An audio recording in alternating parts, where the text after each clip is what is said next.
waktu batik diambil sama negara tetangga. Oh itu kan ribut, semua orang bikin demo lah. Wah segala macam lah ya, sampai mau perang gitu kan ya.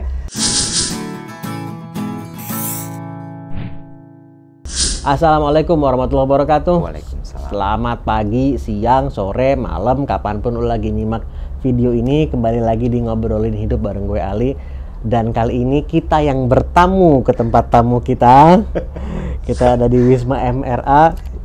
Ada Director of Business dari MRA Media, ada Mas Iwet Ramadan. Apa kabar? Kabar baik, sehat, hidup Li. Hidup alhamdulillah. Alhamdulillah, hidup gue. Alhamdulillah. Thank you sudah meluangkan waktunya dan mengizinkan kita untuk bertamu ke sini. Baru pertama kali gue ke sini. Dan kayaknya sering banget ngelewatin gedungnya tapi nggak pernah masuk sini, baru pertama kali. Ternyata ya. Ternyata pas ngecek di Google Maps, lah deket amat. Lu di mana sih? Lebak Bulus, no? Gue di Ciputat. Oh Ciputat. iya. Deket banget. Dan kantor gue yang dulu seberang dari sini. Oh gitu. Iya. Seberang dari sini, jadi oh so familiar. Akhirnya mampir tapi kan. Akhirnya mampir. Dan thank you sekali lagi Mas Iwet sekarang sebagai Director of Business di MRA Media. Dulu sebagai penyiar radio, presenter, dan dulu hingga sekarang juga desainer juga, ngebatik juga, ya kan? Pegiat budaya juga. Betul. Kayaknya mungkin ada beberapa yang gue kelupaan, jangan-jangan kalau ada please let me know. Apalagi nih? Udah. Oh, gue ada satu lagi title baru. Apa itu? Penyiar TikTok. Dan ini juga dong kan, podcast juga dong Yolo, ya kan? Podcast. Ya benar-benar Yolo ya kan.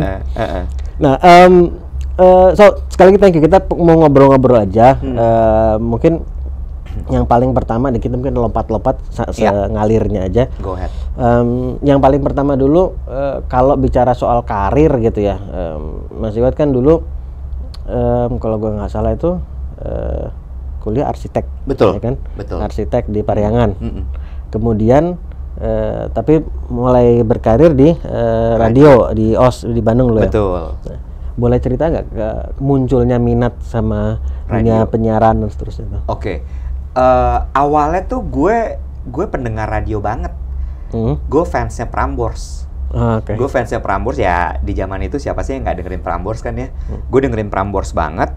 Terus gue itu terkesima sekali dengan gimana penyiar bisa mempengaruhi hidup anak-anak muda pada saat itu pendengarnya. Gitu.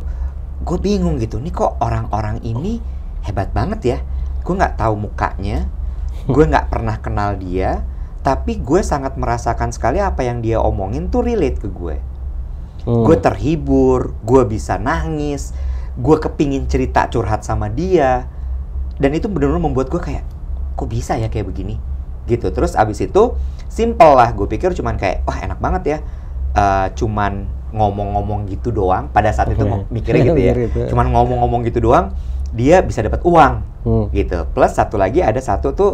Dulu idola gue Becky Ari siaran pagi, terus Angga Irfan sore, sama ada satu lagi Vena Anissa. Ya, Vena itu kenapa gue suka karena selain siarannya memang bagus, dia anak 8 dan dia salah satu, gue alumni 8 kan SMA. Dan dia salah satu penyiar paling muda yang direkrut sama Prambors. Jadi SMA tuh dia udah mulai siaran. Dan gue mikir kayak kalau dia bisa kenapa gue enggak gitu. Nah terus akhirnya ya dari situlah gue mulai kepikir untuk gimana ya cara untuk supaya gue bisa siaran radio. Nah itu yang membuat gue awal tertarik sama siaran radio. Dan di masa itu masih mulai dari SMA berarti dengerin SMA. Atau bahkan sebelumnya dari SMP. SMP. Dan mulai muncul keinginan untuk siaran. Untuk siaran ini itu saat SMA. Nyoba untuk ngelamar pertama kali SMA kelas 3. Karena balik lagi, kalau Vena bisa mulai siaran SMA, kenapa gue enggak? Ditolak. Karena masih sekolah gitu. Terus dan waktu itu memang udah nggak ada program yang anak SMA siaran gitu. Terus akhirnya gue mulai setelah lulus SMA ke Bandung dong. Karena kuliah di arsitektur Unpar kan. Nah, sorry gue potong. Boleh. Gue mau nanya. Tapi kenapa akhirnya masuk arsitektur? kenapa masuk arsitektur? Padahal dari SMA udah tertarik ke siaran. Iya, karena gini, gue itu tumbuh sebagai anak yang sangat mendengarkan orang tua. Ya, bokap gue tentara. Dan dia tiap pagi tuh nge-brainwash gue. Gaya tentara ya, kasih ideologi terus gitu. Jadi sambil nganterin gue terus sambil ngomong terus. Nah, dia bilang gitu bahwa kamu harus kuliah yang benar, kamu udah masuk SMA 8, sekolahnya susah, sekolah bagus, kamu harus jadi orang sukses, gitu-gitulah pokoknya. Standar suksesnya dia beda sama standar sukses gue. Nah, waktu itu sebenarnya kelas 3 tuh gue udah malas belajar, Li. Karena sekolah di 8 tuh susah banget, Li. Susah banget. Gila. Terus gue cuman gini, nih hidup gue nggak akan bisa bahagia nih kalau misalnya gue ngelanjutin kayak begini metode belajarnya. Karena gue bukan tipikal orang yang jenius. Lo kebayang nggak sih, sekolah itu isinya anak-anak pinter se-Jakarta, se-Jabodetabek. Sekolah unggulan nomor 1 itu kan? Sekolah unggulan nomor 1. Yeah. Kalau itu dan anak paling pinter, artinya kan ada yang IQ-nya emang tinggi banget ya. Pilihannya adalah antara lo IQ lo tinggi banget sehingga lo nggak perlu belajar tapi lo nilainya bagus, atau lo harus belajar setiap detik. Ya, untuk bisa mengimbangi itu. Gitu. Sementara gue nggak sanggup, Ri. Gue nggak sanggup. Gue masih pingin explore diri gue masih pingin bolos, gue masih pingin main. So I decided pada saat itu kelas 3 tuh gue bilang gini, ya udahlah, gue ikut bimbingan belajar supaya bapak ibu gue seneng. Gue masuk kuliah, gue udah putuskan gue mau masuk ke seni rupa ITB. Gue mau masuk di desain komunikasi visual. Pada saat itu, tahun itu tuh industri advertising agency lagi tinggi banget, lagi baru mulai dan lagi booming. Lalu kemudian production house, lo mungkin tahu dulu kayak siapa namanya tuh Rizal Mantovani, ya kan, sutradara video klip. Wah, itu kayaknya semua sekolahnya desain komunikasi visual, art, movie, segala macam gitu-gitu. Gue tertarik ke situ. Bapak gue bilang katanya, itu kan sekolah kursus. Ngapain kamu sekolah ke situ? Berantem SMA 8 dah. Iya, berantem. Akhirnya yaudah deh, gue ketemu di tengah, gue masuk arsitektur. Nggak kepikir sama sekali masuk FISIP, komunikasi, PR, ekonomi, enggak, karena gue jurusannya IPA. Jadi akhirnya ya udah, gue berdamai masuk arsitektur. Tapi gue bilang, tapi gue nggak mau masuk ITB ya, gue nggak mau masuk UI, karena gue nggak mau belajar buat UMPTN. Gue nggak mau, bener-bener udah nggak semau itu gitu. Akhirnya ya udah, coba deh gitu, gue tes Unpar, 11 orang dari SMA 8 yang waktu itu daftar, yang keterima cuma gue. Kenapa gue pilih Unpar? Karena gue tahu Unpar itu yang dinilai 80% adalah gambarnya. Matematika 10%, bahasa Inggris 10%. Matematika gue cuma kerjain 2 soal. Tapi dua-duanya bener. Karena kalau misalnya salah kan lo minus kan. Iya, mengurangi nilai lo. Mengurangi nilai. Jadi udah gue fokus cuman bahasa Inggris, gambar, bahasa Inggris, sama matematika gue kerjain cuma 2 soal. Masuk gue, temen-temen gue gak ada yang keterima. Tapi mereka masuk ITB. Mereka masuk ITB. Cuma keterima atau pindah malah. Iya, jadi ya udah akhirnya ya udah gue kuliah di arsitektur Unpar pun juga demi menyenangkan hati kedua orang tua gue gitu. Gue kuliah. Nah, balik lagi ke cerita soal penyiar radio. Ketika masuk kuliah itu gue berangkat ke Bandung, Prambors panggil. Karena dia tahu anak ini punya potensi, waktu itu masih SMA, kita keep aja dulu CV-nya. Oh, I see. Dipanggil, gue bilang gue udah di Bandung, nggak bisa. Gitu. Terus akhirnya ya udah, next time aja. Terus di sana gue ketemu Anissa Pohan di Bandung. Dia kuliah di Unpad. Terus dia ngajak gue, lo mau siaran di OS nggak? Gue siaran di sini. Ya udah, masuklah gue ke OS, keterima. Mulailah gue dunia siaran. Gitu. Delaynya 1 tahun untuk jadi penyiar. Tapi meleteknya bener, itu bukan di OS. Di OS gue nggak kuat. Kenapa? Karena OS itu penyiarnya bukan personality DJ. Dia nyebutnya adalah show DJ. Jadi show DJ itu kalau lo ada di zaman Rick Dis nggak sih? Rick Nggak Dis. ya? Mike Kasim, MTV. Iya tahu, gue tahu. Kayak penyiar MTV kalau ngomong. So what's up yo? Gitu. Gue nggak kuat. Karena I'm a storyteller ternyata. Makanya terus kemudian gue pindah ke hard rock. Karena hard rock itu waktu itu premisnya adalah penyiarnya itu memang personality-nya yang dilihat. Jadi lu membawa ya siapa diri lu ke situ. Betul. Akhirnya gue pindahlah ke Hard Rock FM Bandung. Di situ jati diri gue kebuka semuanya. Memang benar-benar they unleash my potential di situ. Gitu. Menarik banget ya. Iya. Dari 98 sampai akhirnya benar-benar siaran on air di tahun 2001. Gitu.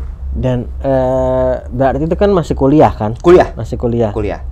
Tapi lo enjoy juga nggak masa belajar arsitektur itu sendiri dan seperti apa antara hidup lo di kuliahnya sama siaran ini? Sebenarnya kalau kuliahnya sendiri, nah ini menarik nih. Kalau ditanya apakah gue menikmati atau tidak, mungkin pelajarannya tidak. Ya cuman beberapa pelajaran lah yang gue suka, kayak studio arsitektur tuh, studio perancangan gue suka karena gambar, design thinking, analisa kayak gitu-gitu, itu gue suka. Tapi kalau udah mekanika bangunan, terus kemudian yang teknik-teknik gitu segala, itu gue udah kayak gitu. Tapi gue selalu menemukan ini pelajaran ya kan, karena selalu kan our best friend Rene kan bilang follow your passion gitu ya. Fuck passion. Boleh kan ngomong gitu? Cuma maksud gue baru sadar sekarang gitu, bahwa setiap kali gue mengerjakan sesuatu yang gue nggak suka, gue berhasil menemukan hal-hal yang gue suka, dan itu menyemangati gue untuk tetap bisa bertahan di situ. Contoh kayak tadi ya, sekolah arsitektur tuh gue nggak suka sebenarnya. Apalagi kalau udah ngomongin pelajaran yang sifatnya sangat teknik. Tapi karena masih ada gambarnya, masih ada design thinkingnya, gue berhasil bisa menikmati dan lulus. Itu satu. Yang kedua adalah teman-teman. Gue punya support system yang kuat banget waktu gue kuliah. Support system tuh apa aja? Bukan hanya menghibur gue, bukan hanya kita bisa berbagi cerita, bukan hanya kita bisa berbagi berbagai macam hal, tapi juga ngabsenin gue. Itu support banget itu. Support banget kan? Ngabsenin gue, fotokopiin tugas, fotokopiin catatan. Gue punya support system itu, dan menurut gue itu penting ketika lo ada di sebuah lingkungan yang lo nggak suka, lo kesiksa, lo harus mencari hal-hal yang bisa tetap membuat lo bergerak dan semangat. Artinya lo jadi bukan denial ya, bukan bilang ini gue enjoy semuanya, tetapi kalau gue boleh, bener nggak nih pemahaman gue? Lo acknowledge gitu, lo mengakui ini banyak yang gue nggak suka. Banyak. Tetapi oke lah, gimana gue bisa meskipun gue nggak suka, tapi gimana agar gue masih bisa tetap menjalani ini dengan enjoying the process juga. Betul sekali. Bener banget. Kayak contoh gitu ya, misalnya gini. Waktu gue dulu pindah ke Bandung tuh, gue lahir dari keluarga yang pas lah, berkecukupan, tidak lebih. Sehingga kos-kosan gue tuh bukan kos-kosan yang mewah, gitu ya. Kamar mandinya di luar, gue berbagi kamar mandi dengan penghuni kos yang lain. Terus gue tuh nggak bisa jongkok, Li. WC-nya jongkok. Lo kebayang nggak? Itu rasanya kayak, gila nih, siksa banget. I cannot, gue nggak bisa. Gue geli banget sama kamar mandi kotor segala macam gitu ya. Tapi I always try to find the beauty of it gitu. Yang gue nikmati tuh nggak apanya. Yang gue nikmati adalah gue punya kebebasan, gue bisa mengatur hidup gue sendiri. Gue atur kamar gue walaupun kecil sekali dan sangat lembab menjadi kamar yang nyaman. Jadi gue tuh selalu dari kecil memang selalu punya cara untuk menemukan hal-hal yang gue nggak suka tapi jadi bisa gue nikmati gitu. Jadi selalu mencoba untuk melihat sisi lain dari apa yang sedang lu jalani. Dan gitu. Sisi positif dari hal-hal yang nggak enak. Tapi bukan denial ya, Li ya? Iya. Jadi mengakui, ini gue kagak suka. Gimana ya agar gue bisa enjoy gitu kan? Bener. Jadi gue selalu mencari hal-hal yang bisa membuat gue akhirnya bertahan dan gue suka. Gitu. Gue mau tanya deh, ini menurut gue kan amat erat kaitannya sama belief seseorang ya. Dari sini, correct me if I'm wrong, tapi dari sini gue melihat bahwa maksudnya lu punya belief bahwa apapun situasinya, terlepas lu suka atau enggak, kalau lu mau mencari, selalu ada sesuatu yang positif. Betul. Dalam kejadian itu, atau dari kejadian tersebut. Betul. Is that part of your belief? Gitu? Pada saat itu enggak, tapi sekarang iya.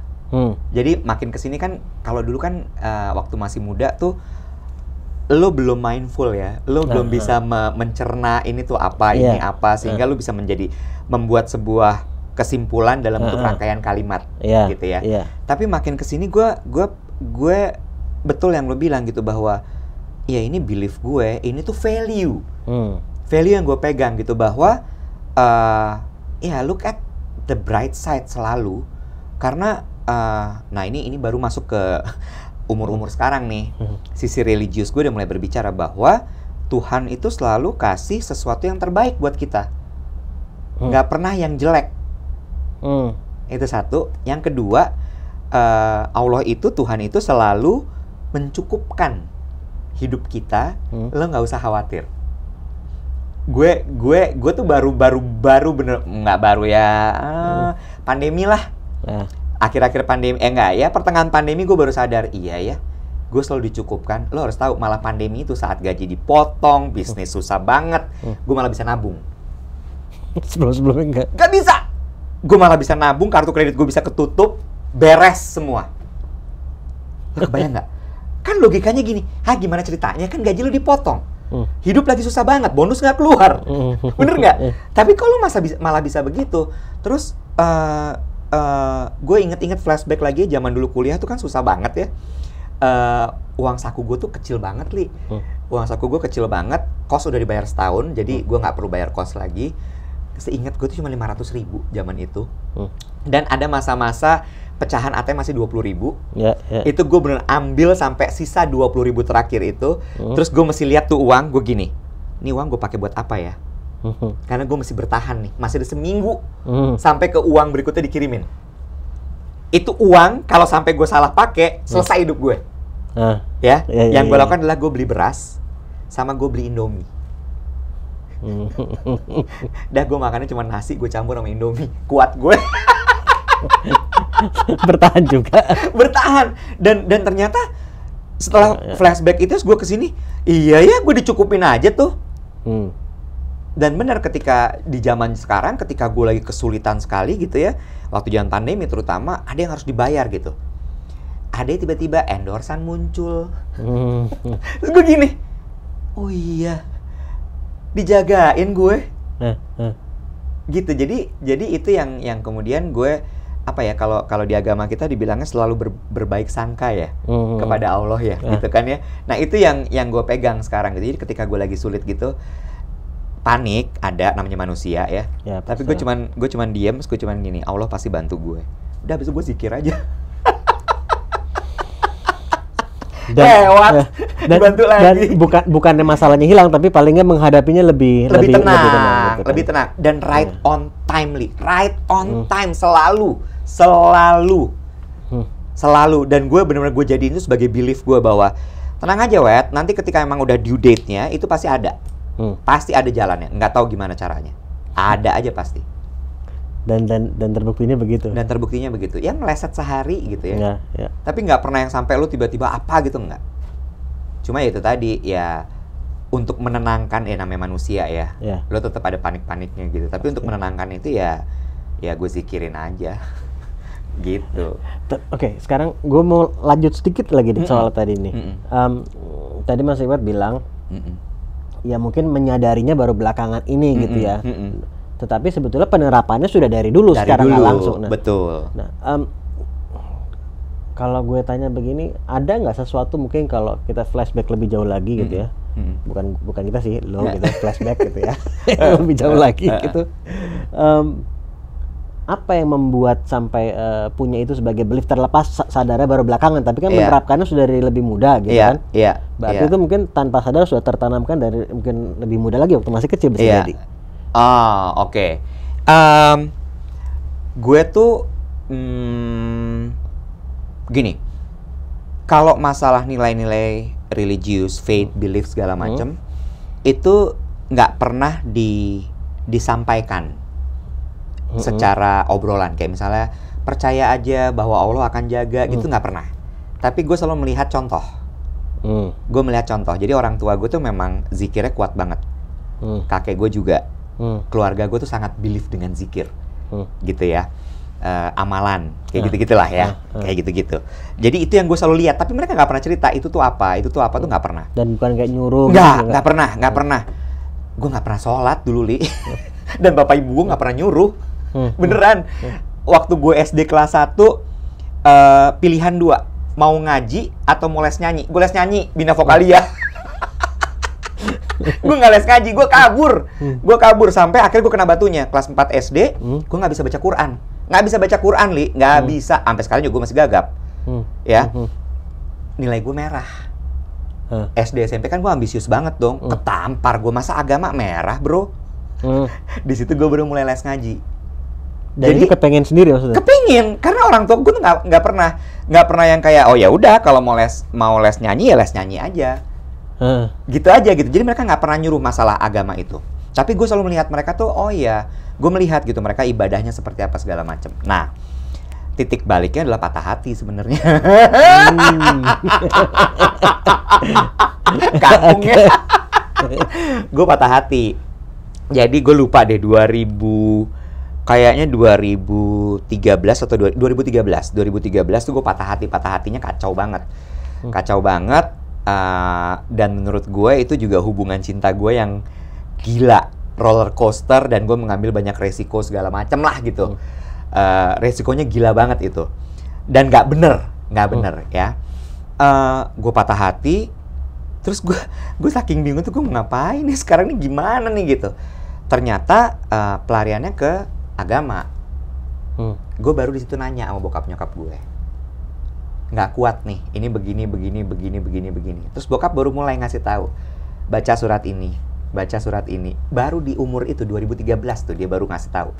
Baca surat ini 3 kali, baca istighfar apa segala macam. Kok tenang gitu ya. Terus gue mulai gini, kok gue tenang ya gitu. Terus dia mulai bilang, ya udah ketemu guru ngaji, guru agama, bukan ngaji ya. Guru agama gue temuin, kok makin tenang. Nyandu, Li. Nyandu. Akhirnya gue makin banyak belajar sama dia, ngobrol.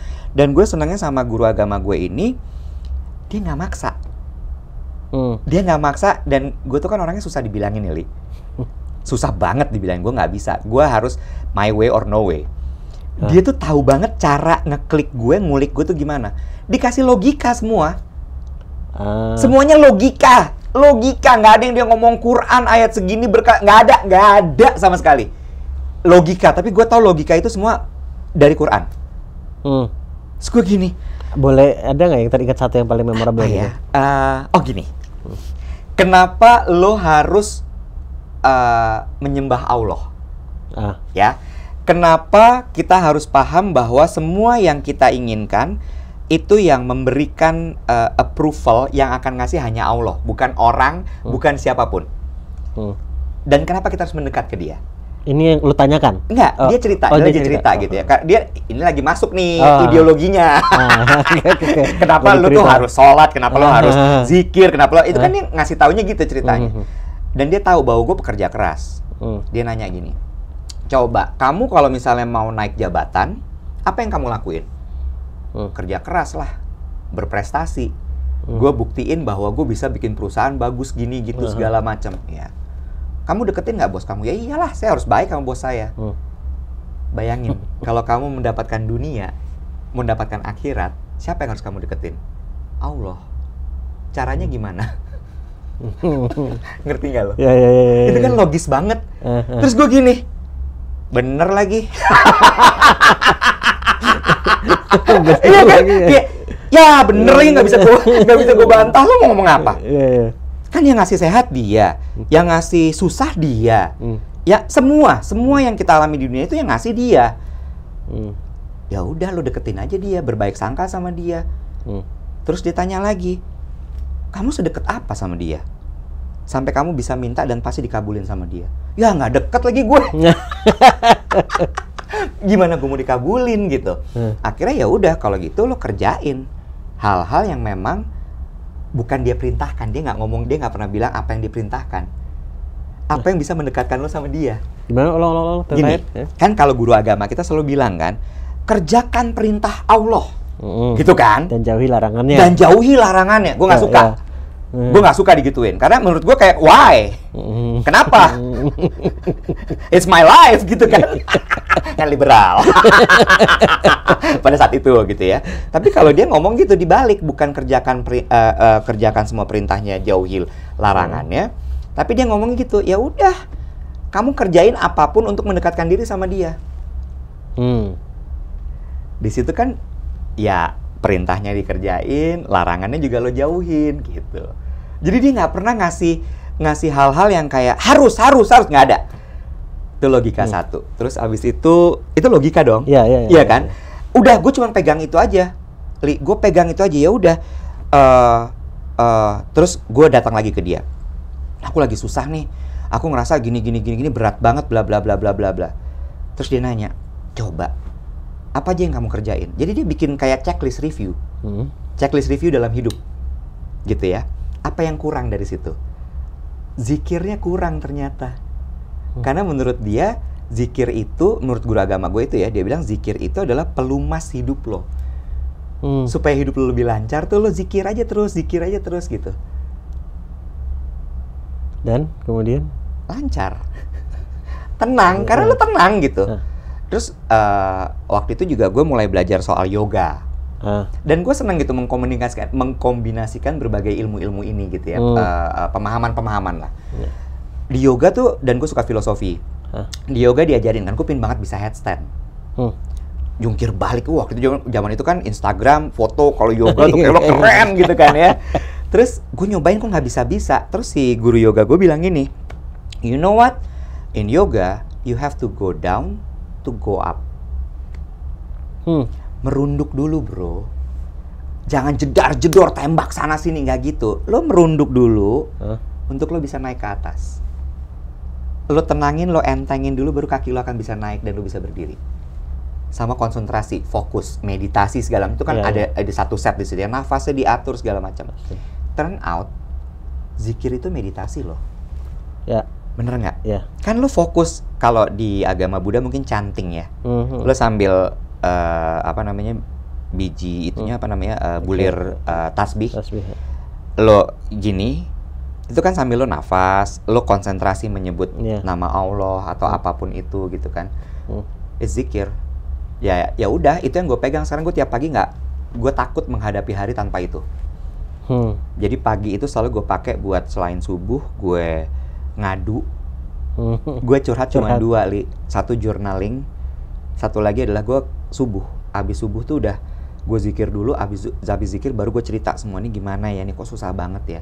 Gue nggak ngerti ngadepinnya gimana, tapi gue tahu ini pasti akan dibantu. Cuman tolong tunjukin kapan ya ini selesai. Gue tuh nggak sabar, gue tuh sebenarnya capek sekali. Di situ gue curhat. Dan lu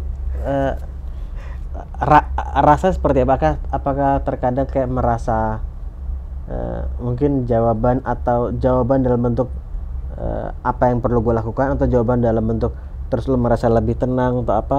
Pernah nggak ngalamin kayak gitu? Jadi bukan, ada orang yang beda-beda, ada kayak gue mendengar sesuatu bisa kan ada yang gitu kan.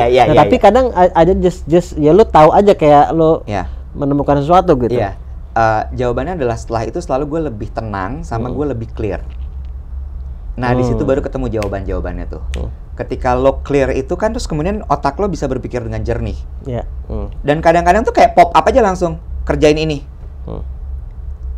Dan gue ya semenjak zikir itu intuisi gue jadi tajam kan. Nah itu ketika itu kerjain ini, lanjut ini begini, itu gue kerjain. Jadi apa yang muncul setelah itu idenya itu yang lo follow up? Langsung gue follow up. Makanya gue tuh banyak diem, gue tuh banyak gue nggak terlalu suka bergaul lagi sebenarnya sekarang. Gitu. Jadi sorry aku potong. Meaning gimana nih, kayak nggak terlalu suka bergaul lagi. Zaman dulu itu gue sangat ngejar sekali acara, gue sangat suka disco. Ya sekarang masih ada sesekali, tapi gue lebih memilih untuk weekend gitu misalnya ya, gue milih untuk di rumah, nggak pergi kemana-mana, karena di situ momen gue untuk istirahat, momen untuk gue kontemplasi, dan kadang-kadang jawaban-jawaban tuh keluar di situ tuh.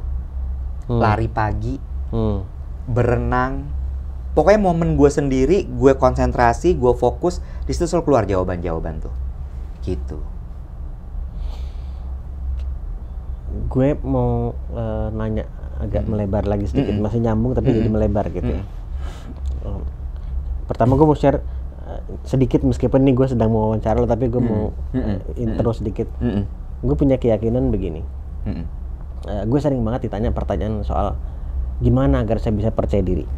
Oh baik. Gitu. Nah, dan gue suka merespon kalau kita mau percaya dengan diri, sebagaimana kita mau percaya sama, misalnya gue mau percaya sama Mas Iwet, gue perlu mengenal Mas Iwet. Betul. Gitu kan? Betul. Dan in particular mengenal kebaikan-kebaikan Mas Iwet. Iya. Gitu. Gimana gue mau percaya sama Mas Iwet kalau gue nggak mengenal kebaikan-kebaikan yang ada dalam diri Mas Iwet, kan? Betul. Gitu. Betul. Sehingga kalau gue mau percaya sama si diri, maka gue perlu mengenal kebaikan-kebaikan yang ada dalam si diri ini. Betul. Gitu.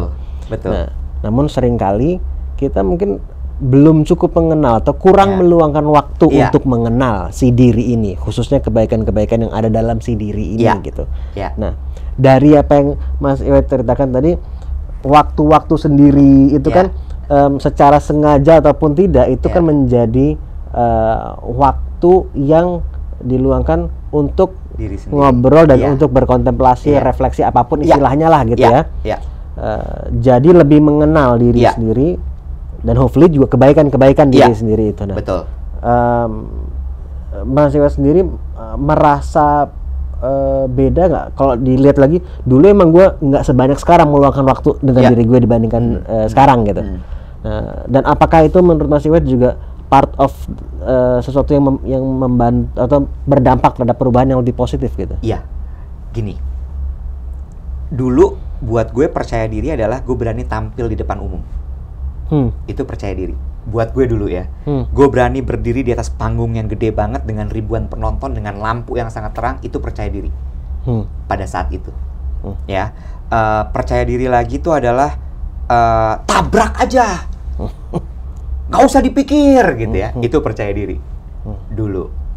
Tapi sekarang setelah lebih banyak sendiri, lebih banyak kontemplasi, lebih banyak ngobrol, percaya diri tuh gue translate menjadi value, menjadi nilai hidup, pegangan, apalagi tuh percaya gitu ya, sehingga gue tahu persis gue bisa memposisikan diri gue di mana.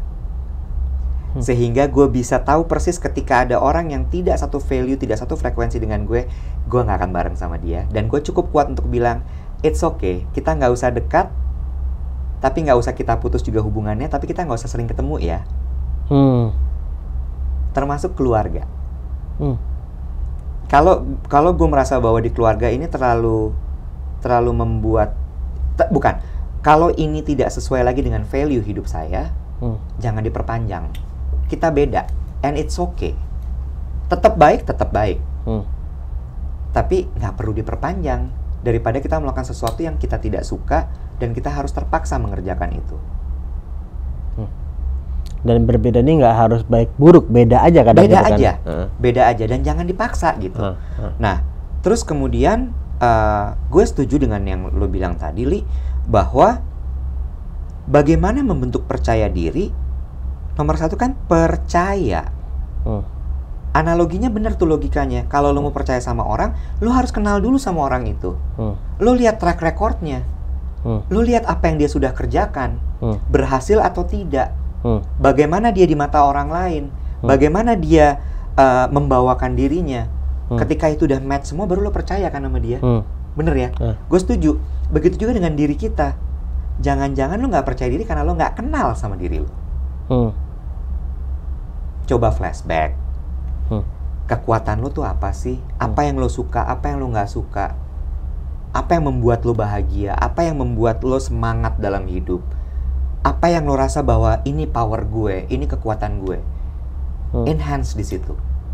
Dan jangan samakan diri lo sama orang lain. Karena balik lagi, setiap orang tuh berbeda. Ya dong. Contoh gini, Deli. Ini kalau mau ngomong ya, kan banyak yang mengenal gue adalah, oh Iwet Ramadan kan temennya Luna Maya ya. Kadang-kadang kayak siapa ya, kayak Gofar gitu tuh suka ngomong, oh teman larinya Dian Sastro gitu ya. Orang nggak tahu jabatan gue apa, kerjaan gue, pokoknya oh temennya Luna, titik, oh temennya Dian gitu ya. Oh sahabat Ayu Dewi, udah cuman begitu aja. They don't know me. Kalau misalnya gue nggak percaya diri, gue nggak punya value diri, gue marah nggak digituin. Ego gue kena dong. Bener nggak? Yeah. Tapi kan gue pikir buat apa gue marah? Ya it's okay. Orang mau lihat persepsi gue kayak apa terserah. Bahkan ada yang bilang, oh ini manajer Luna ya. Just because I'm being protective to her. Kalau misalnya gue lagi pergi sama dia, tiba-tiba misalnya dia dikerubutin wartawan, gue nggak tahu, insting aja gue untuk kayak, ya gitu. Backup apa segala macam. It's okay, nggak apa-apa gitu. Terus dan kalau ngomongin lagi gue nggak percaya diri, kebayang nggak sih teman-teman gue itu powernya gila banget loh. In terms of followers, in terms of everything. Tapi entah kenapa they keep coming back to me loh. Walaupun mungkin followers gue nggak sebanyak mereka. You know, gue nggak seterkenal mereka. Because I know that I have value. Yang kita saling melengkapi di situ. Very interesting. Menarik. Ya kan? Dan itu balik lagi karena apa ya? Karena gue tahu persis value gue tuh di mana. Di perusahaan juga gitu. I know for sure my value. Gue tahu persis apa yang gue contribute to the company. Jadi kalau ada politik, ada yang mulai usil, ganggu ini itu bla bla bla segala macam, gue diam aja. Go ahead. Terserah lo mau nyerang gue kayak apa, lo nggak akan bisa gantiin gue di part A, B, C, D, E. Iris kuping gue, nggak bakal bisa.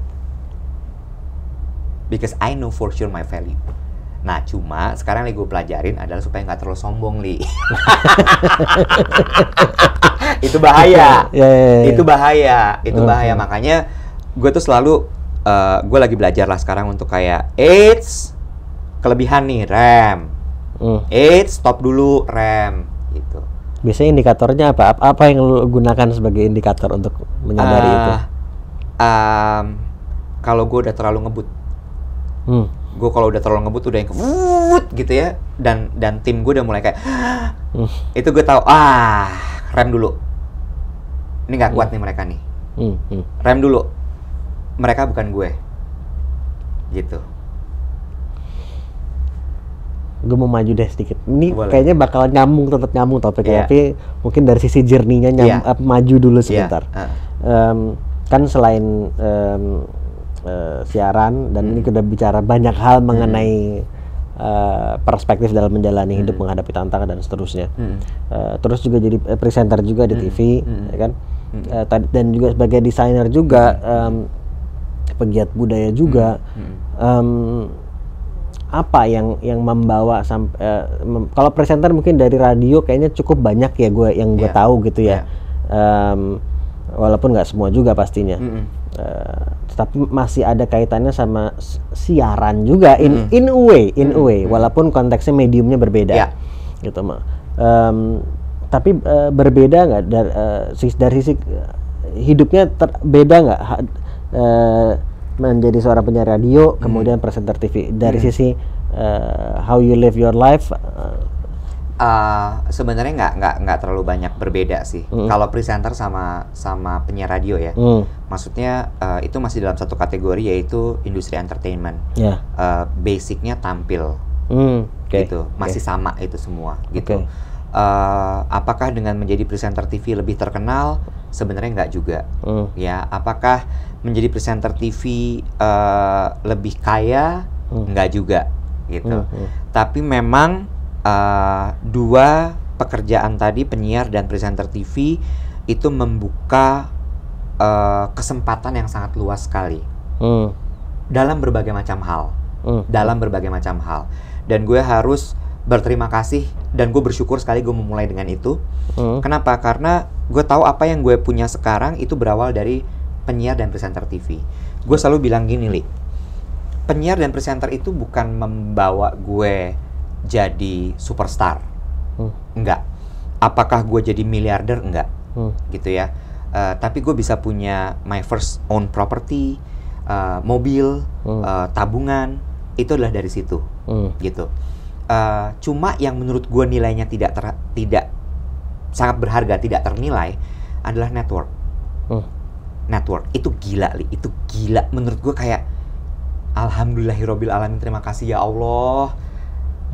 Gue mau mulai dengan ini karena gue sampai bilang gini, ini agak sombong kedengerannya. Tapi gue bilang gini, gue tuh bisa loh mau ketemu siapapun yang gue mau. Siapapun, Li. Siapapun. Siapapun, Li. Sampai presiden. Siapapun, Li. Bener. Dan gue kaget juga dengan itu. You know, I can. By mentioning my name. Halo, saya Iwet Ramadan. Saya mau ketemu sama Bapak. Walaupun mesti bersurat dulu, mesti bikin apa, tapi ketemu, Li. Ketemu. You know? Dan mereka tuh setiap kali ketemu gue, pasti ada aja yang tahu dari staffnya atau dianya pun.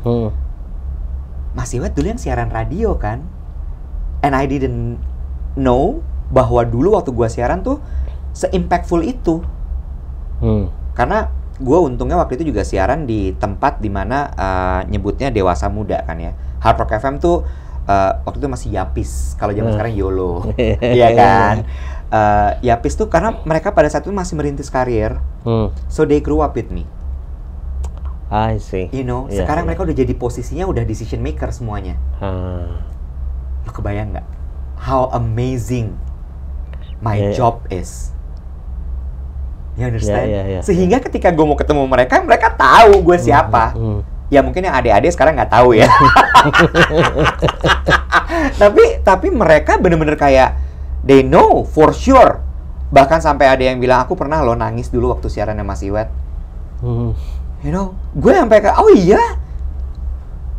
Gue nggak, ya mas gue itu tuh bener-bener gila. Sampai orang tuh juga gini, Wait, kok lo bisa ketemu sama dia sih? Even my boss, my business partner gitu. Gue cuma bilang sama dia gini, lo kasih kepercayaan sama gue deh. Lo mau dibukain pintu kemana? Lo mau dibukain pintu ke perusahaan mana? Lo mau ketemu sama bosnya siapa? I make it that happen. Dan kebuka semuanya. Benar-benar kebuka gitu. Cuma memang gue yang sekarang gue lakukan adalah gue menjaga supaya jangan sampai kredibilitas gue itu tercoreng. You know, it's another step ya. Pastilah. Tapi kayak gitu. Kayak kalau ditanya soal penyiar radio sama presenter TV, ya itu yang gue rasakan.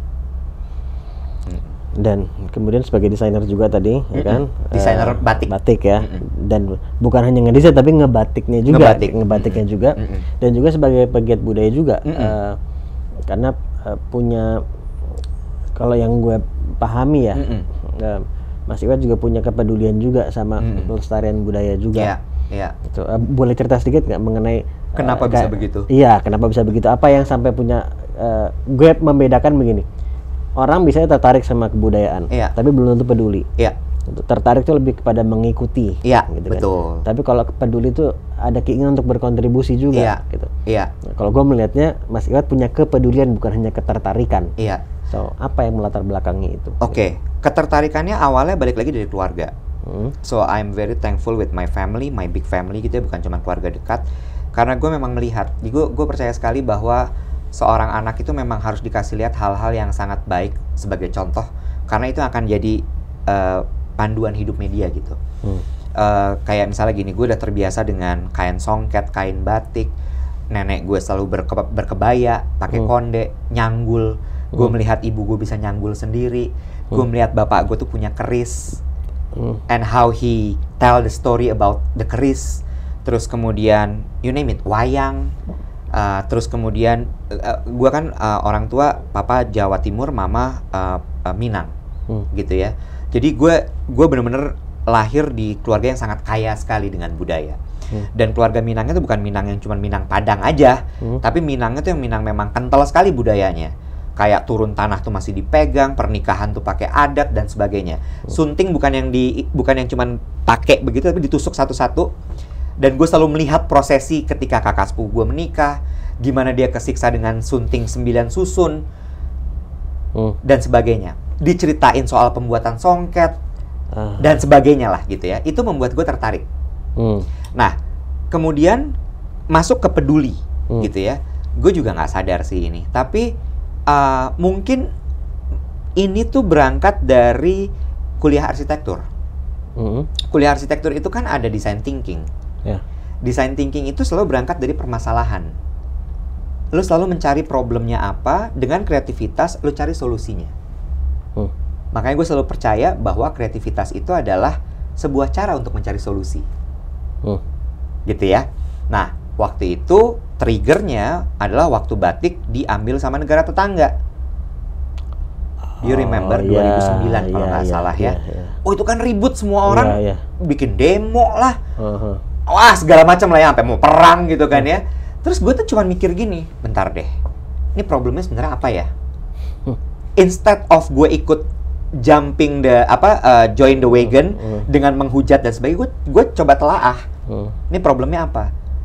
Design thinking gue jalan di situ. Gue bikin riset, gue cari tahu. Ternyata hipotesanya adalah masyarakat Indonesia memang tidak menghargai batik.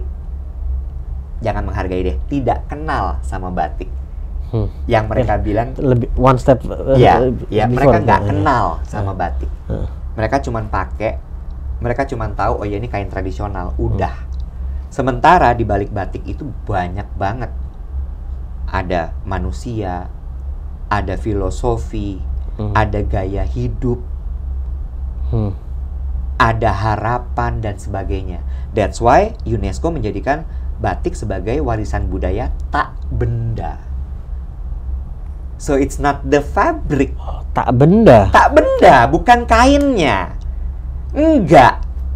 Bukan kainnya, tapi the story, the people, the skill. Filosofinya. Dari situ gue kemudian waktu itu bikin t-shirt. Jadi gue coba angkat nih supaya orang kenal. Kita angkat motifnya, kita kasih tahu artinya apa. Dalam bentuk apa, pakaian, supaya dipakai sehari-hari.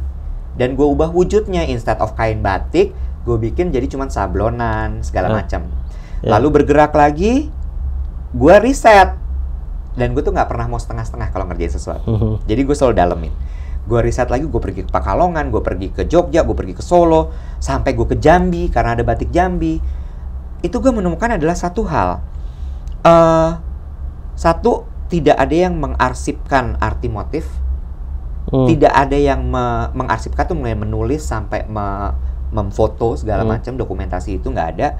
That's why gue bikin buku cerita batik. Lalu gue punya YouTube cerita batik. So the complete story of batik itu ada di YouTube gue, 10 episode, gitu ya. Terus kemudian setelah itu gue menemukan bahwa ini nggak ada regenerasi. Yang ngebatik kenapa selalu diportray embok-embok orang tua? Karena anak mudanya jarang ada yang mau membatik. Bahkan sampai di Lasem ada satu pembatik legendaris akhirnya tutup karena anaknya tidak mau pulang. Gitu. Dari situlah baru kemudian terjawab kenapa gue mengajari ibu rusun untuk membatik. Karena ada dua problem di situ. Satu, rusun itu kan banyak orang-orang yang direlokasi. Direlokasi dari bantaran sungai segala macam, mereka dipindahin ke rusun. Penghasilannya berkurang, Li. Karena tadinya mereka punya warung di sana, mereka apa segala macam. Terus si ibu-ibu ini jadi karena pindah ke situ jadi nggak ngapa-ngapain. Gue ajarin ngebatik. Ketika mereka udah punya skill itu, mereka bisa jualan kainnya. Tapi gue pikir gini, ini nggak ada yang bantuin untuk connect mereka jualan batik keluar, siapa yang tahu? So I help them to market the product. I see. Main as well, gue pikir ya udah, gue aja desain batik gue, mereka kerjain, toh gue nggak perlu ke Solo, gue cut cost untuk biaya transport segala macam, gitu. Jadi gue selalu berpikir dari kayak problem apa yang bisa gue solve, terus kemudian gue bantu dengan skill yang gue punya, kemampuan yang gue punya, network, dan itu menjadi satu kesatuan program. Termasuk juga kan sekarang gue punya brand namanya Cita Hari Ini. Cita Hari Ini tuh itu berangkat dari 3 filosofi hidup, yaitu purpose, passion, and skill. Fulfillment. Kalau di agama Buddha namanya dharma. Gue nggak tahu di Islam, gue belum belajar sampai situ. Tapi gue dari buku yang gue baca namanya dharma. Dharma tuh fulfillment. Ketika lo bisa mengerjakan hal yang lo suka, lo mengerjakan berdasarkan skill yang lo kuasai, dan lo membantu orang lain. Gue menemukan satu lagi adalah selain ibu-ibu rusun tadi, Hotel bintang 5 itu hanya menggunakan spraynya maksimal 3 bulan. Karena mereka punya standar bahwa spray itu harus tetap putih, harus tetap bagus, harus apa segala macam. Nah, sebelum spray itu jadi kuning, jadi jelek, itu udah dibuang sama mereka. I see. Lo kebayang nggak? Limbah tekstilnya kayak apa? Iya. Right? Dan itu bisa dimanfaatkan juga ya. Gua ambil. Boleh gua ambil nggak? Mereka bilang, oh dengan senang hati ambil aja. Gua ambil, gua coba. Bisa nggak ya ini di batik? Bisa. Gue jadiin kemeja. Gue jadiin kain batik. Gue jadiin outer. So I give new life to the linen waste. Gitu. Kreatif. Exactly. Karena kreatif itu adalah solusi dari masalah-masalah yang ada gitu. Kreatif itu bukan cuma serta-merta lo keren. dan menurut gue ini by definition kreatif, karena kreatif itu adalah kreasi, create. Lo menciptakan sesuatu, berkreasi, creation gitu. Yes, and that is my passion. Empowering people to creativity. Itu yang membuat gue bangun pagi selalu bersemangat setiap hari. Gue mau bantu apalagi hari ini dengan kreativitas gue. Be it my team. Apakah itu kemudian nanti gue akan menemukan sebuah solusi untuk problem di kantor? Apakah ada ibu rusun satu lagi yang gabung jadi pembatik? Gitu. Baru kok itu nemuin what is my passion ya. Kayak 2017 lah. 2017. Dari Rene ngomongin soal passion 2006. Lama banget loh. Gue siaran tiap hari sama dia, gue baru nemu, oh this is my passion selama itu. Men, gak didengerin. Kacau ya. Gue ngobrol sama dia kan tiap hari gitu. Enggak, baru nemunya 2016, 2017. Atau masalahnya nggak didengerin atau yang menyampaikan gimana nih? Nggak, karena menurut gue iya. Tapi itu kan abstrak banget ya. Passion itu tuh abstrak banget, kayak apaan sih gitu. Even yang gue lakukan bicara soal life purpose itu buat banyak orang abstrak memang. Exactly. Nah, itu nyambung. Kenapa gue waktu itu langsung tertarik ngobrol sama lo ketika lo ngomong lo bahasanya life purpose. Apa? Life purpose. Bukan. Definisi hidup apa? Revisi hidup. Oh, revisi hidup. Revisi hidup. Gue gini. Gila, nih orang berani banget nih revisi hidup. Apa nih revisi hidup? It's about life purpose. Gue langsung gini. Oke, tell me about it. Karena life purpose itu menurut gue yang membuat lo lebih fulfill. Lo jadi tenang, lo jadi ajak ngadepin hidup, nggak gajak-gijik, nggak bingung. Kan udah jelas lo mau ngapain gitu. Gue nggak tahu bahasa Indonesianya fulfillment ya. Iya, Cuman benar. gue nggak tahu. Kalau ada yang tahu mungkin bisa tulis di komen. Seandainya ada terjemahan resminya. Kalau gue pribadi, gue menerjemahkannya kepuasan batin. Iya, kepuasan batin. Betul. Betul. Gue pribadi, jadi kepuasan tapi bukan sekedar puas, bukan, tapi kepuasan batin. Penuh. Iya. Hati lu tuh penuh. Jiwa lu tuh penuh.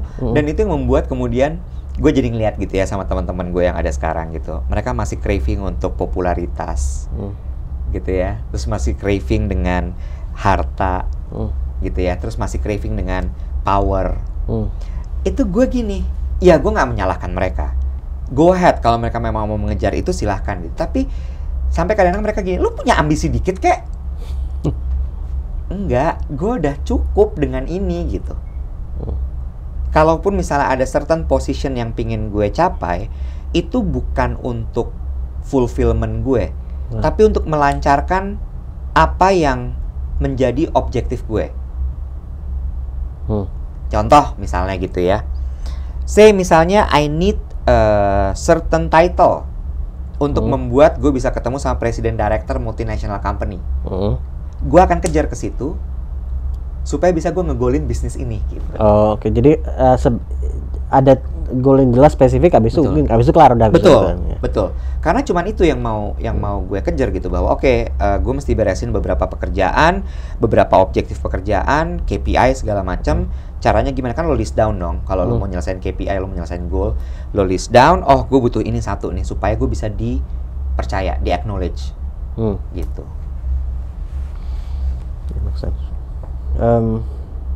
Tapi tadi source-nya itu sumbernya niatnya beda. Ya. Bukan lo mau abuse, gue nggak mau abuse power itu. Gitu.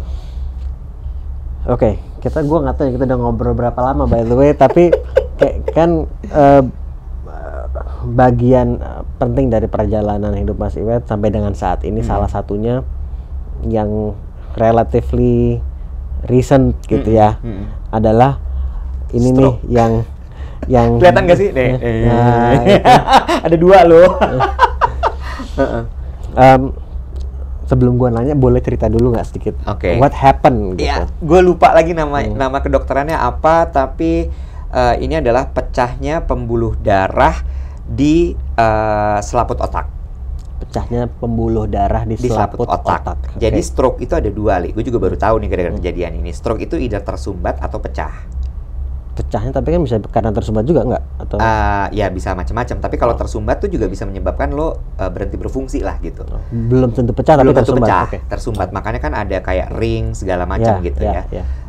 Nah kalau gue tuh udah yang stroke-nya pecah gitu. Makanya ketika gue masuk ke UGD itu dokternya cuma bilang bapak stroke. Ya, jadi bapak harus dirawat gitu. Sebelum itu ada gejala-gejala sebelumnya nggak? Ada. Jadi 3 minggu dari sekitar Januari tuh gue memang sudah merasakan sakit kepala di tahun 2023 ini.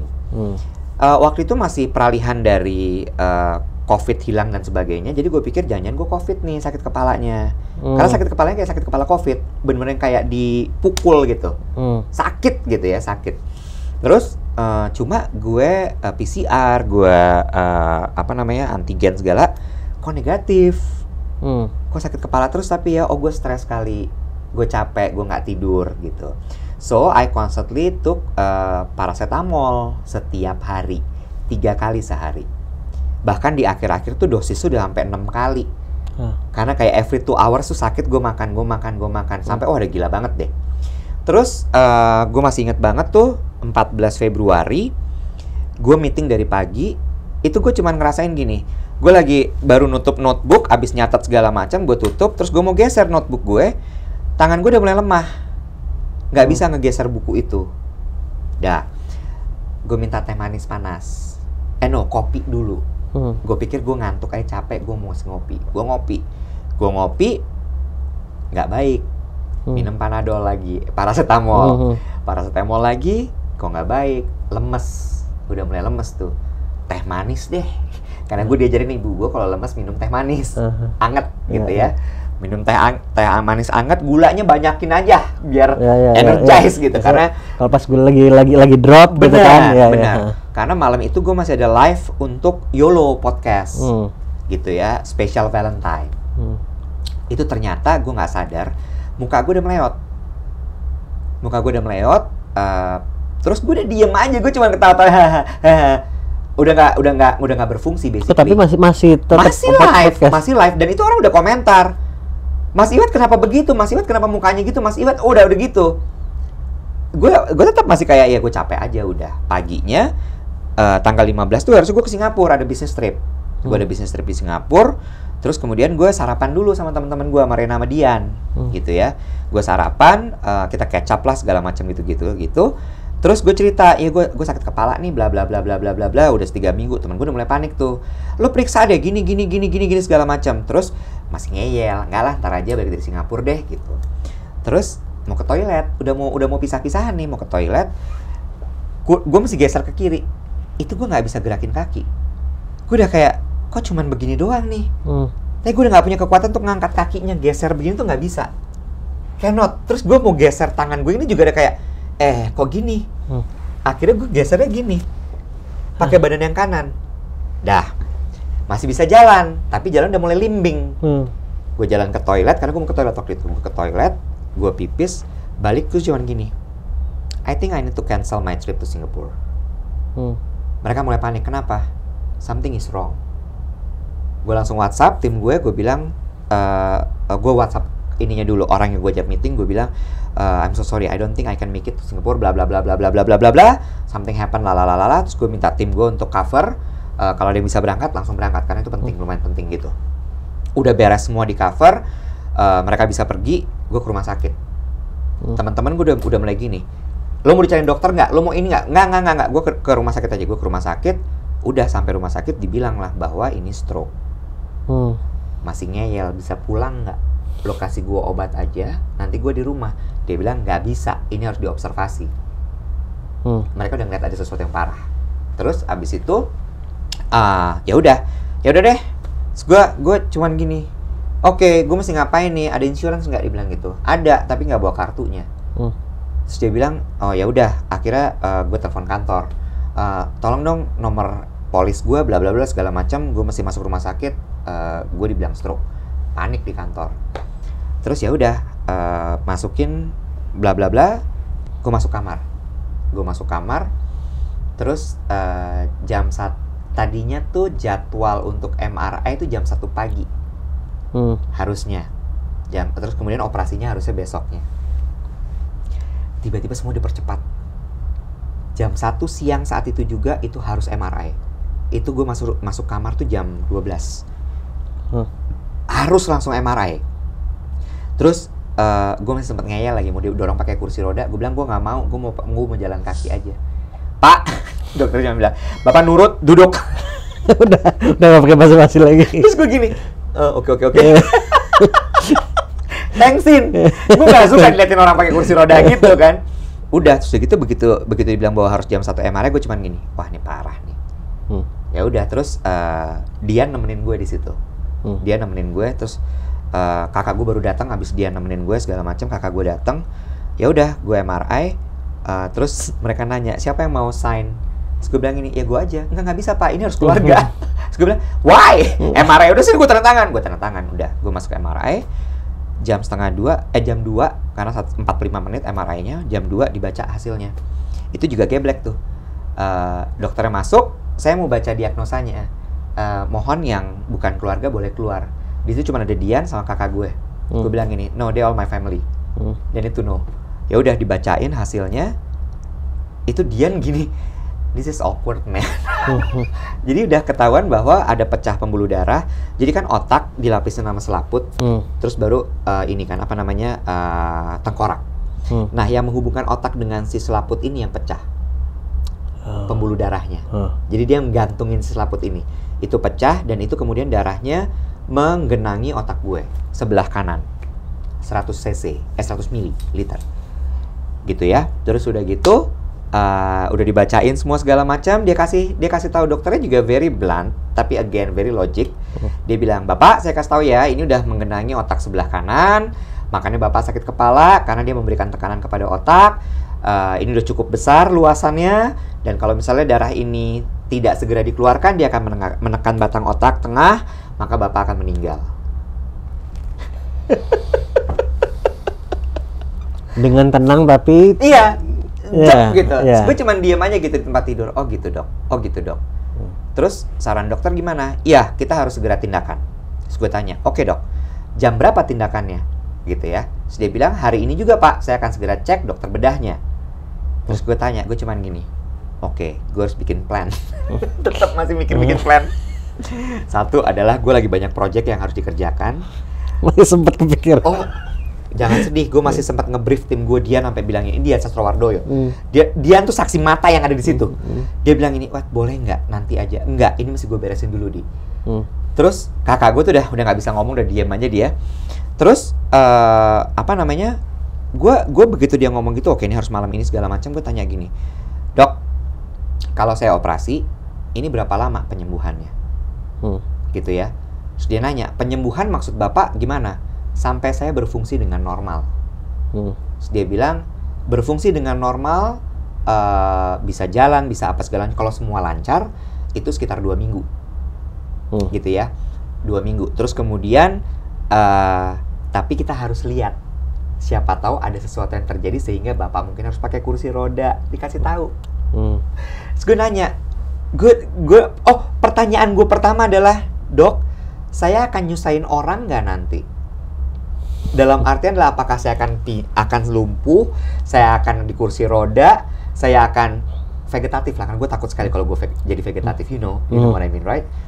Terus dia bilang ini, kalau tidak segera ditindak bisa Pak, tapi saya nggak akan kasih janji sama Bapak ya, kalau ini misalnya tidak lancar pun ada kemungkinan untuk di kursi roda. Jadi semua bluntly dikasih tahu sama dia. Terus ya itu baru terakhir meninggal, baru gue nanya berapa lama proses penyembuhan segala macam.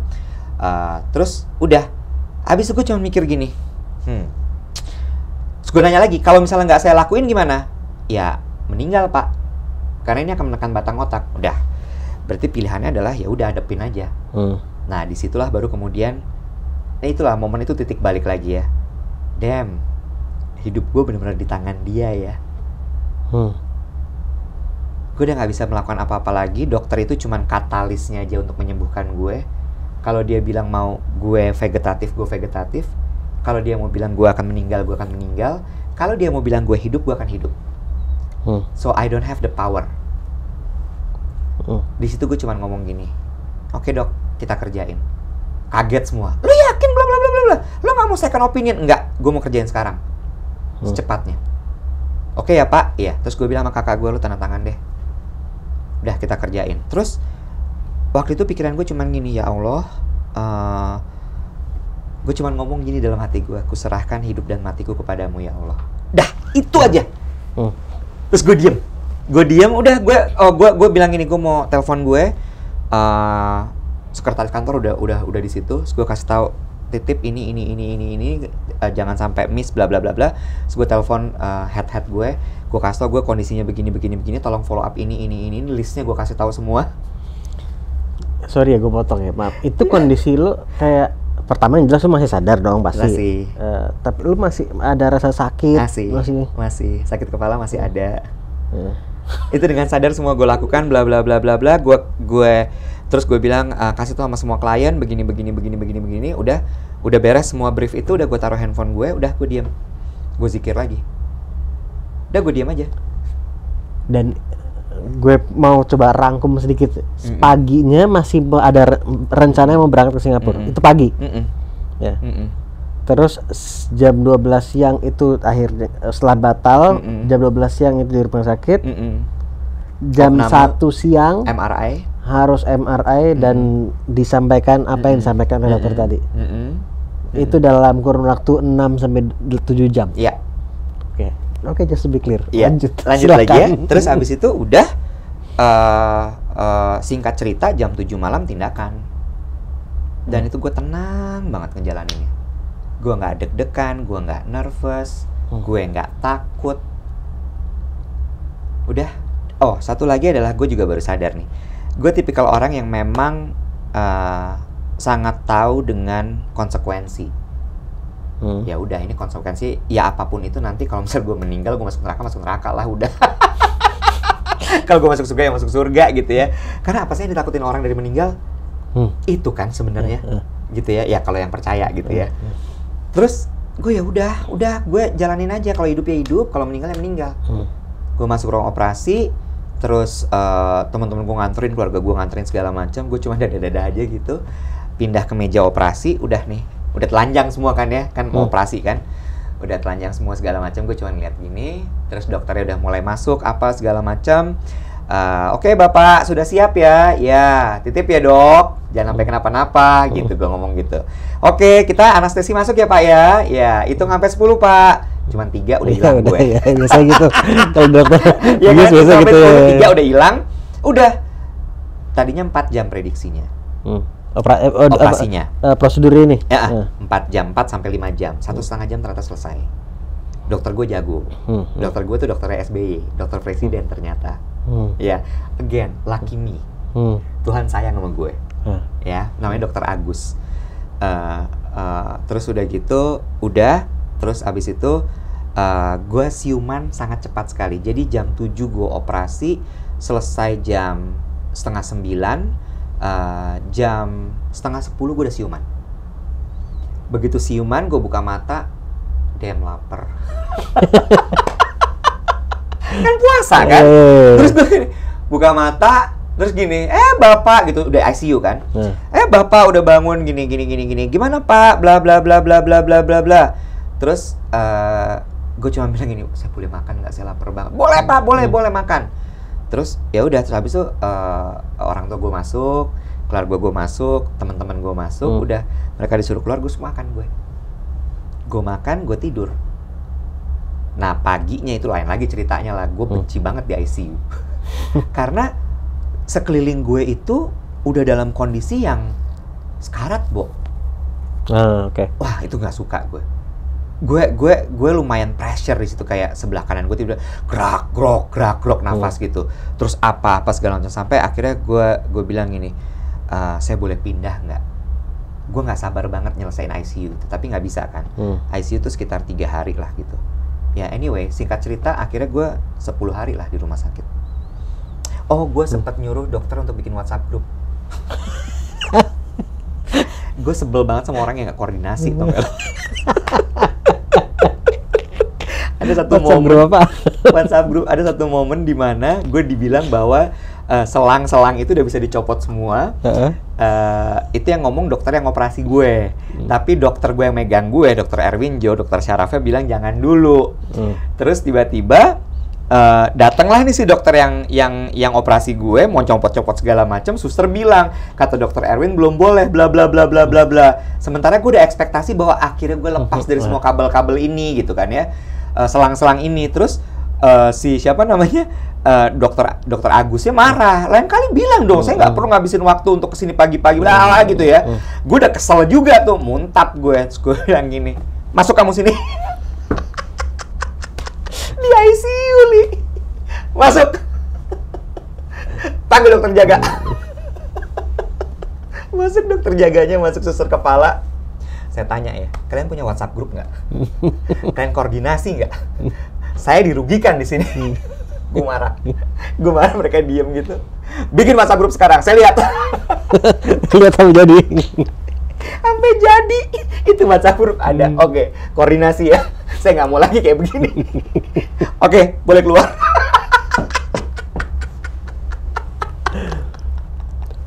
Make sense, tapi gue bisa membahas itu sih. Tapi masih kepikiran itu. Iya. Besoknya direktur rumah sakitnya datang nyamperin. Gue suruh bikin WhatsApp group. Tapi itu udah, maksudnya artinya untuk setelah keluar dari ICU itu emang udah kayak bergerak. Recovery itu masih ada beda kayak gimana? Jadi gue beruntung adalah karena gue olahraga kan ya. Jadi fisik gue tuh kuat ternyata. Dan proses recovery-nya jauh lebih cepat.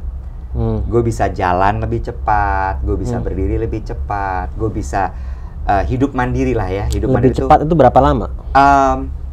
Mereka masih mikir tuh bahwa gue masih akan ada limbing, gue nggak bisa jalan segala macem gitu dalam kurun 10 hari di rumah sakit.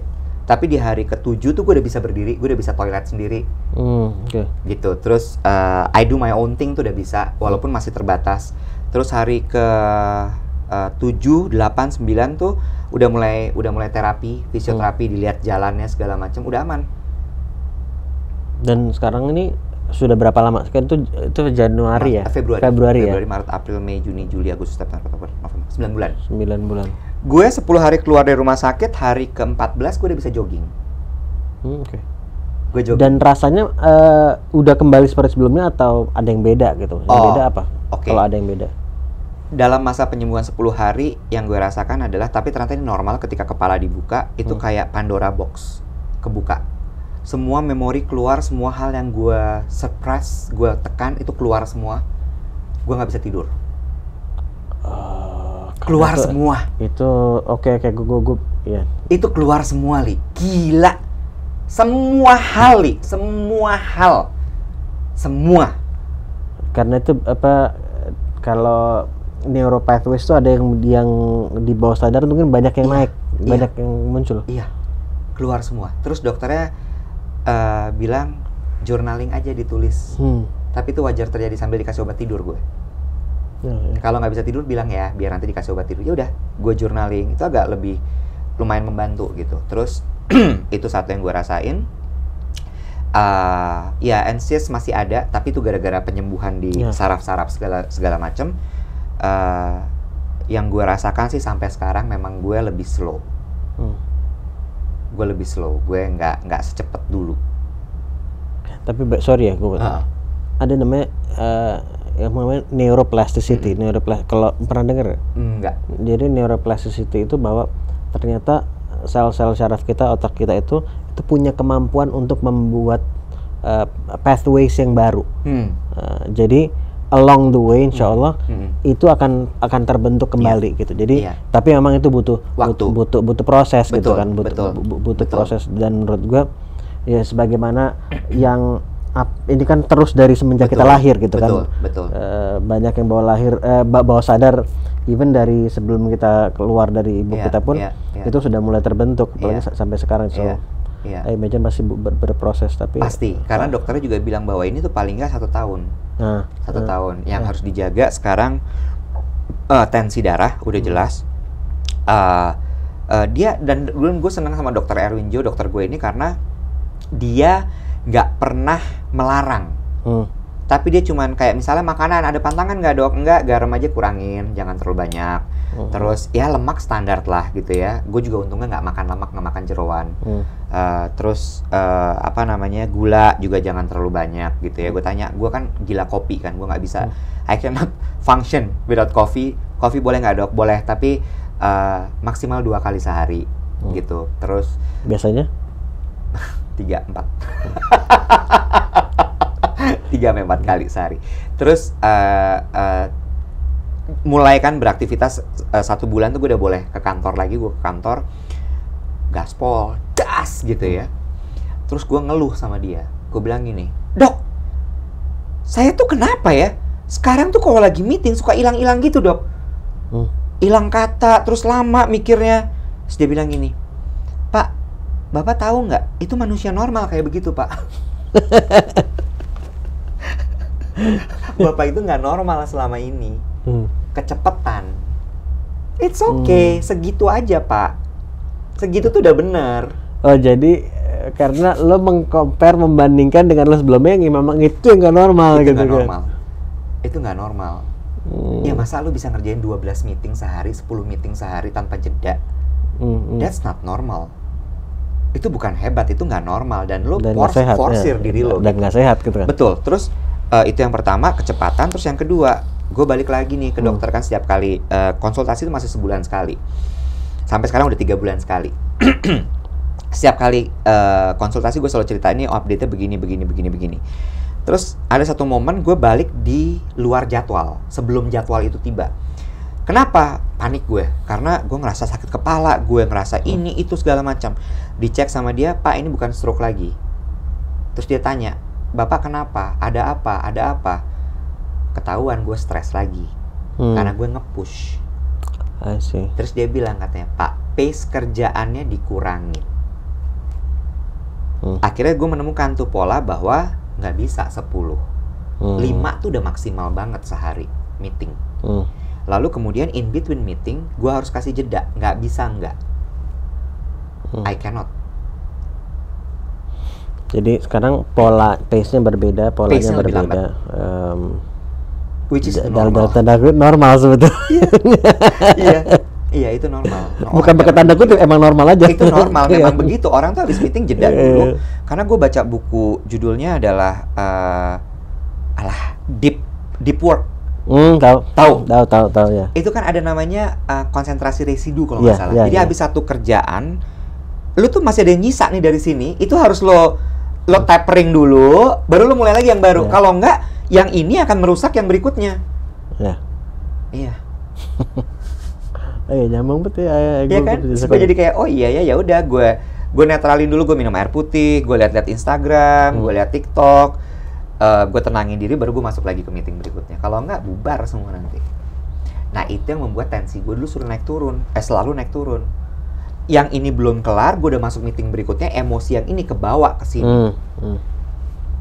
Dan itu, ini gue nanya ini, benar nggak? Itu juga akhirnya jadi salah, mungkin tanpa disadari setelah melakukan itu sekian lama, akhirnya berdampak terhadap tersumbatnya itu dan akhirnya pecah. I see. Dia nggak tersumbat. Dia naik turunnya tidak teratur. Akhirnya dia menggores dan akhirnya puff. I see. Jadi pecahnya bukan karena tadi. Jadi ada yang tersumbat, ada yang pecah. Pecah bisa jadi karena tersumbat, tapi belum tentu. Betul. Dan ini bukan karena tersumbat. Karena dokternya bilang kan penyebabnya 3. 1 adalah benturan keras. 2 adalah memang punya riwayat darah tinggi. Yang ketiga adalah minum pencair darah atau obat diet. Gue 3-tiganya enggak, Ri. sih. Jadi kemungkinan adalah tekanan darah yang diakibatkan oleh stres karena gue nggak punya riwayat darah tinggi. Gitu. Kortisolnya tinggi. Iya. Gitu, Li. Udah gue rasa kita berapa lama gak terasa. 1,5 jam. Iya. Gue juga gak tahu ada kerjaan kita apa? Ini meeting berapa hari ini? Ini kedua. Tadi jam 9 udah ada 1. Oke. Maksimal 3 lagi hari ini. Oke lah, gue sebetulnya kalau ya mau gue tanyain sebetulnya masih cukup banyak, cuman gue juga tahu waktunya juga sudah 1,5 jam. Mungkin beberapa pertanyaan terakhir lah ya. Ya, boleh. Beberapa pertanyaan terakhir. Boleh. Suka baca buku nggak? Suka banget. Mungkin ada banyak buku yang jadi favorit, tapi kalau yang terpikir saat ini apa? Oke. Gue udah nyiapin jawabannya. Oh gitu. karena ini selalu ditanyakan gitu. Oh gitu. Tapi emang ini benar-benar yang gue suka banget. Nomor 1, yang paling pertama itu adalah Think Like a Monk, Jay Shetty. Ya. Itu adalah life changing gue, gitu ya. Terus kemudian yang kedua itu adalah Alibaba's World. Ini gue lupa yang ngarang siapa. Alibaba's World pokoknya. Alibaba poin atas S World. Lupa yang ngarang. Tapi ya itu cerita tentang bagaimana Jack Ma bisa memutar balik kebangkrutannya menjadi perusahaan yang sangat kuat sekali. It's really good. Kalau lo di bisnis, lo di kantor, lo running business, you need to read that. Karena nomor 1 yang dibenahi pada saat itu, dia ngambil CEO-nya gue lupa orang Inggris atau orang apa, tapi dia adalah HR. Dia HR, dia HSBC, HR Director. Yang dibenahi pertama adalah struktur. Sehingga masing-masing orang tahu mengerjakan apa, sehingga itu bener masalah komando, masalah itu segala macam tuh beres. Dia kan orang duanya Jack Ma, kalau orang nomor 2 Jack Ma kalau nggak salah ya.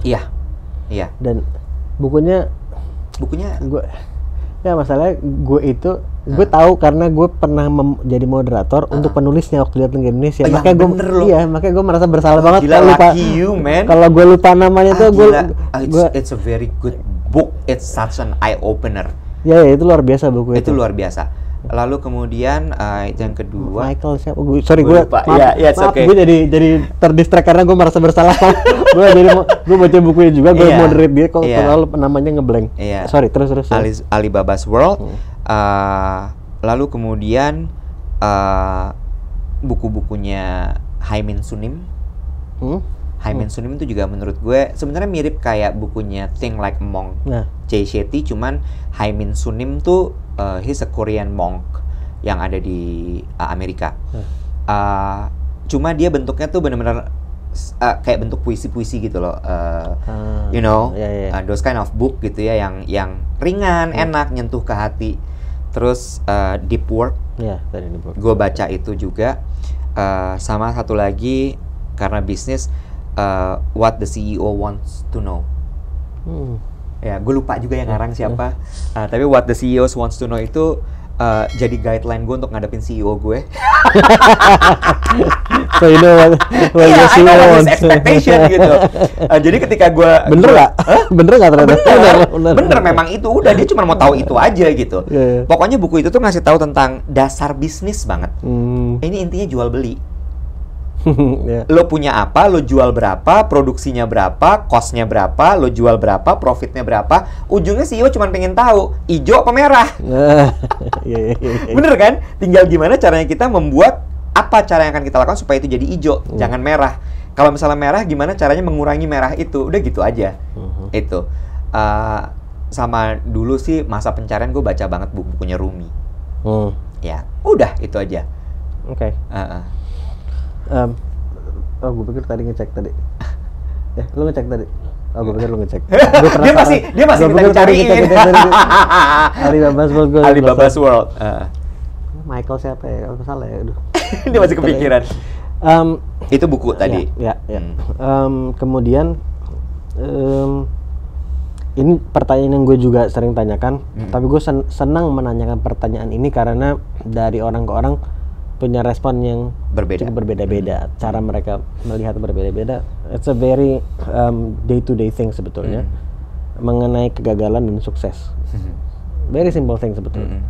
Kalau Mas Iwet melihat kegagalan seperti apa? How do you see failure? How do you see success? What is it for you gitu? What does it mean for you?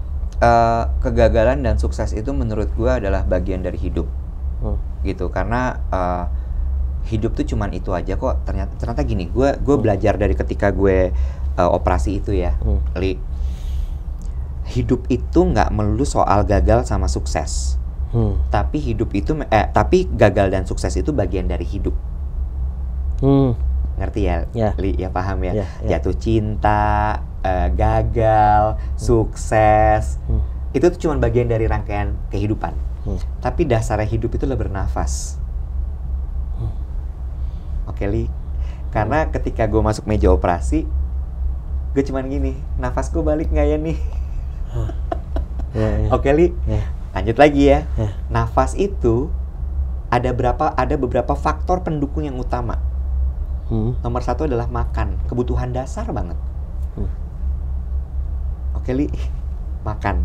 Lalu kemudian badan kita harus dilindungi dengan punya tempat tinggal, gitu ya. Tempat tinggal, apakah itu owning atau lo nyewa atau apapun, at least lo ada tempat untuk berteduh. Itu aja basicnya. Kalau lo bisa cukupi itu, lo akan bisa menerima kegagalan, kesuksesan dengan baik-baik saja. Untuk orang yang memiliki tapi belum dapat menerima atau menghadapi dengan baik-baik saja, ya, bagaimana? Dasarnya adalah kenapa nggak jadi baik-baik aja, karena lo membandingkan diri lo sama orang lain. Gitu. Jadi ini susah sih, ini susah ya, karena maksud gue kalau orang mau nyontohnya ke gue kayak nggak Wet, lu udah ketinggian. Maksudnya bukan ketinggian pencapaiannya, tapi kayak ini tuh butuh proses untuk bisa memahami ini menurut gue, dan gue belum bisa menjabarkan dengan cara yang mudah, gitu ya. Tapi sukses itu menurut gue selama lu bisa mencukupi makan 3 kali sehari, tidak kekurangan kesulitan, lu masih bisa menikmati makanan lu dengan nikmat. Ya, nikmat tuh enak ya, mau itu nasi sama ikan peda, kalau memang lo suka, itu akan nikmat. Lo kan menjadi merasa kurang ketika, oh si Ali sekarang makannya steak loh, dia makannya wagyu loh, wagyu yang marmer apalah nggak ngerti ini itu segala macem, wah gitu ya.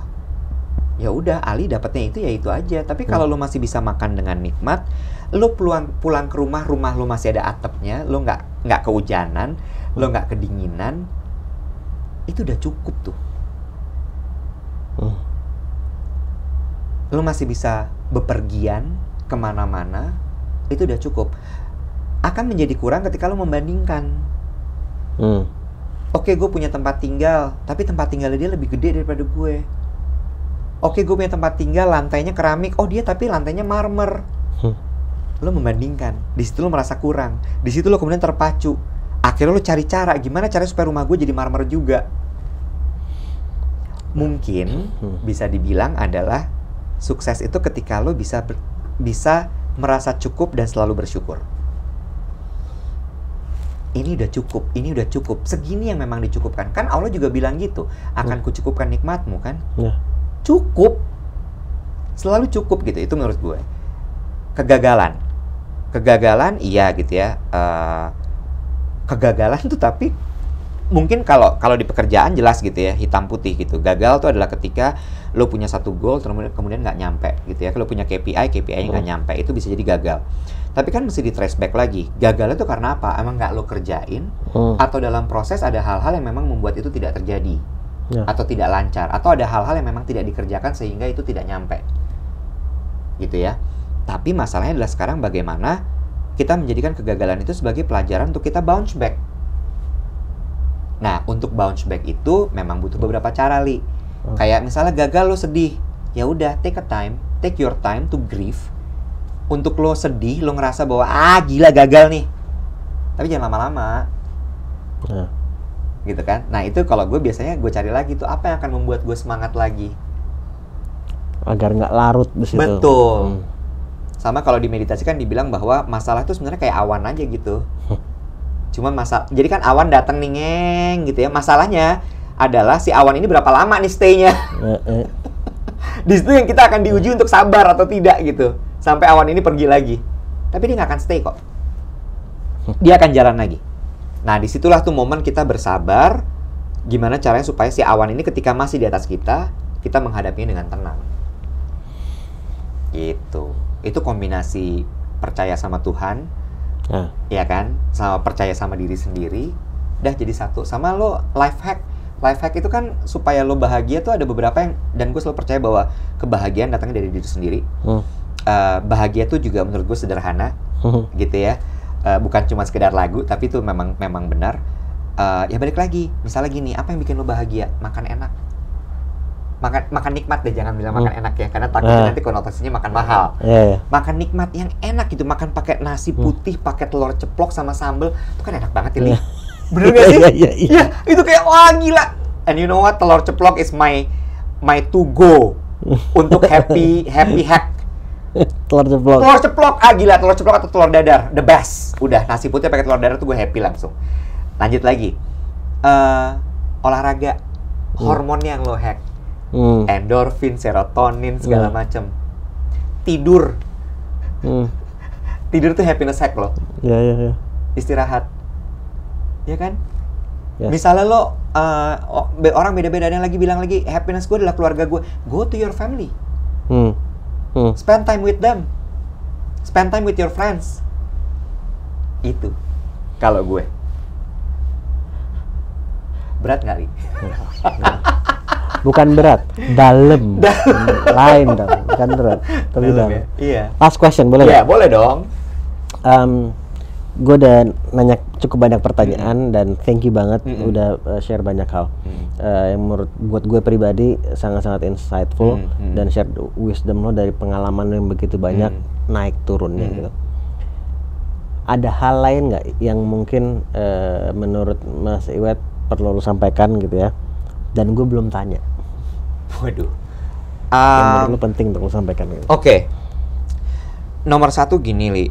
Gue ini kan sekarang lagi aktif di TikTok ya. TikTok itu menjadi gate gue untuk ketemu sama adik-adik. Karena FYP itu kan membuat jadi lebih banyak yang melihat gue gitu ya. Pertanyaan yang selalu muncul adalah yang udah lo tanyain sih sebenarnya tadi. Masalah gue udah mau nyampe umur 30, tapi gue masih merasa gini-gini aja. Sukses gitu ya. Aku ngeliat Mas Iwet tuh sukses banget. Kok aku masih gini-gini aja kayak gitu ya. Gue mungkin akan bilang, balik lagi gue tekenin yang tadi gue bilang lah, bahwa hidup tuh dasarnya cuma bernafas kok. Nafas itu harus di support sama makanan, minuman, tempat tinggal. That's it. Lo kejar ke situ dulu. Bahkan di motif batik aja, tertinggi pencapaian manusia adalah rumah.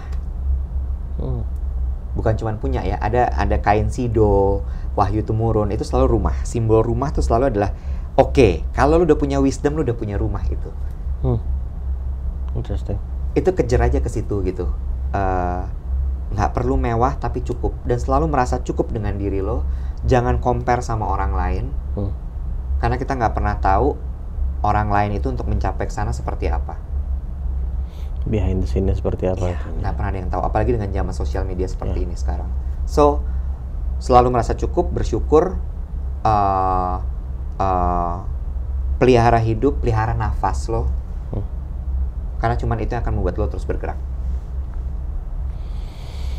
Cuman itu yang membuat gue sampai tarik nafas yang dalam pas denger. Iya kan? Ya, but that's true. I mean, tanpa gue sadari gue tarik nafas yang dalam dari itu ya. Benar. Iya. Yeah. Lo selama ini take granted for your breath. Iya. Lo take it for granted gitu. Bener, lo nafas aja otomatis, tapi lo nggak sadar gitu bahwa gila itu yang paling berharga, men. Begitu lo nggak nafas lagi, terus lo gimana? Stop semuanya. Itu sih. Thank you Mas Iwet. Sama-sama Ali. Kalau yang mau tahu apa, kalau Instagram tadi pas namanya muncul ada tuh di layar kan. Tapi yang lainnya TikToknya, terus sama apa? TikTok juga @iwetramadan. @iwetramadan. Terus podcastnya? YOLO Podcast. Kalau YouTube gue Iwat Ramadan. Iwat Ramadan. Search aja Iwat Ramadan. Adalah gitu pokoknya. So follow dan kok ngeliatnya sini. Follow, nah kesana gue ngeliatnya. Follow juga karena banyak banget yang saya pelajari dan sangat menarik sih. Sangat menarik dan gue thank you banget Mas Iwat sekali lagi udah ngeluangin waktunya di sini, udah kita datang ke sini. Tadi dapat bocoran dari Mas Putra. Porter Erisman yang nulis. Porter Erisman, ya benar, itu dia. Gue merasa bersalah karena saya jadi moderator ya sebenarnya kan. Ini Perpustakaan Nasional waktu itu sebelum pandemi. Sebelum pandemi waktu itu. Itu buku bagus sekali loh. Keren emang Alibaba Sultan.